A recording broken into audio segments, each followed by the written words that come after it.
Ինչպես է գնահատում քարոզարշավի ընթացքը։ Նորմալ։ Դե նոր տեսակ, որ հանդիպում են ում հետ պետք է հանդիպենք, եթե ոչ քաղաքացիների հետ։ Պետք է հանդիպենք, քաղաքացիների ձայնը խնդրենք, ներկայանանք, բացատրենք եւ ըստ այդմ քաղաքացին պետք է իր ընտրությունը կատարի։ Իսկ ինչպես են տրամադրված քաղաքացիները։ Ում հանդեպ։ Մեր հանդեպ շատ լավ, մենք քաղաքացիների հետ երբեք խնդիր չենք ունեցել, մենք միշտ բոլորի հետ լավ հարաբերությունների մեջ ենք եղել։ Ես ընդհանրապես նույնիսկ ոչ մի տեխնացուի հետ խնդիր չունեմ։ Բոլորի հետ մի համայնքի, մի քաղաքի ժողովուրդ ենք, սաղս իրար սիրում ենք, հարգում ենք, ոչ մի խնդիր չկա։ Եթե հանենք այդ կուսակցական պատկանելիությունը, մնացածը սաղ գերազանց է։ Առաջին հայացքից դասական քարոզարշավ է, հա, ինչով է տարբերվում ձեր քարոզարշավը։ Չգիտեմ, այտենց չեմ կարող ասել ինչով է տարբերվում քարոզարշավը, սովորական քարոզարշավը ոնց որ բոլորը ուղղակի հանգիստ առանց բարձր ձայների, առանց մարդկանց անհանգստացնելու, ավելորդ ստրեսներ չհասցնելով մարդկանց, այսօր տեսնում եք մեքենաները բարձր ձայներով, չգիտեմ ոնց որ Ամերիկայի պրեզիդենտ են ընտրում, այնց ակտիվություն են ցուցաբերում, պետք է հանգիստ գնալ մարդկանց հետ զրուցել, ուղղակի բացատրել, հասկացնել, ընդամենը այդքան բան։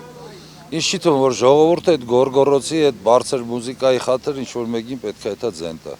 Երեք տեսանյութ տարածվեց, որ ընդդիմադիր տեխնացուների պաստառներն են պոկում, սրա մասին ինչ կասեք։ Ես էլ եմ այդ հարցը երեք բարձրացրել, ինձ շատ հետաքրքիր է, թե ով է դա պոկում։ Ուզում եմ պոկեն, թող պոկեն, չգիտեմ, կարող է եւ ինչ-որ մարդիկ իրանց անձնական ցանկությունն եղե պոկել են, ես լավատեսորեն եմ միշտ կյանքում տրամադրված, ես չեմ պատկերացնում, որ ինչ-որ մի տեխնացու պետք է գնա մյուս տեխնացուի պաստառը պոկի, եթե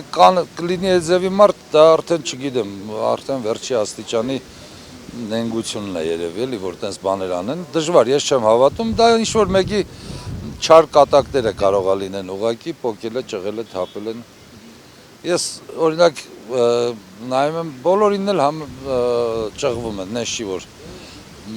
իմնա ճղվեք, ամեն մեկիննա ճղվե, բոլորն էլ մեկը մյուսի, բայց դե կան որ գալիս են պաստառը իրենց նպատակամղված կպցնում են, ասենք, այն մի պաստառի վրա, որը չի կարելի, որը ընդունելի չի։ Ամեն մարդ թող իր համար տեղը գտնի կպցնի, բերել մեկի պաստառը մյուսի վրա կպցնել, դա էլ չի կարելի։ Իսկ մնացածը արդեն դուք տեղյակ եք ինչա կատարվում։ Երեք հայրենիք կուսակցության տեխնացու Խաչիկ Մանուկյանը հայտարարություն տարածեց եւ ընդդիմադիր բոլոր քաղաքական ուժերին հրավիրեց հանդիպման քննարկելու քարոզարշավի հետ կապված հարցեր։ Դուք մասնակցելու եք։ Մենք պատասխանել ենք այդ հրավերքին։ Եթե հրավերքը պարունակում է իր մեջ այն ինչ որ մենք գրել ենք, իհարկե կմասնակցենք։ Ես դեմ չեմ, ես բոլորի հետ էլ պատրաստ եմ զրուցելու։ Ընդդիմադիր թե դիմադիր ինձ համար ինչ տարբերություն։ Եթե խաղի կանոններ ենք որոշում, պետք է խաղի կանոններին հետևեն նաև այսօրվա իշխանություններն էլ եւ ընդդիմադիր բոլորով պետք է մի խաղի կանոններով խաղալ, որովհետեւ չի կարելի ինչ-որ մեկի համար մի կանոն, այն մնացածի համար մի կանոն, այդ ձևով էլ չի կարելի, դա ճիշտ չի։ Ինձ թվում է պետք է բոլորը նստեն, կոնկրետ խաղի կանոնները գծեն եւ այդ ձև շարժվեն առաջ, ուրիշ ձև չի կարող լինել, ինձ թվում է։ Խաչիկ Մանուկյանը ինձ շատ ոնց ասեմ ձեզ, դրական տպավորությունները թող էին վերել, լավ մարդ է Խաչիկ Մանուկյանը, լավ բանաստեղծ է, այսքանը։ Իսկ մասնակցելու համար ես պատրաստ եմ բոլորի հետ ցանկացած հարցի շուրջ զրուցել, եթե դա պետք է բերի այս ընտրությունների որակի բարձրացմանը։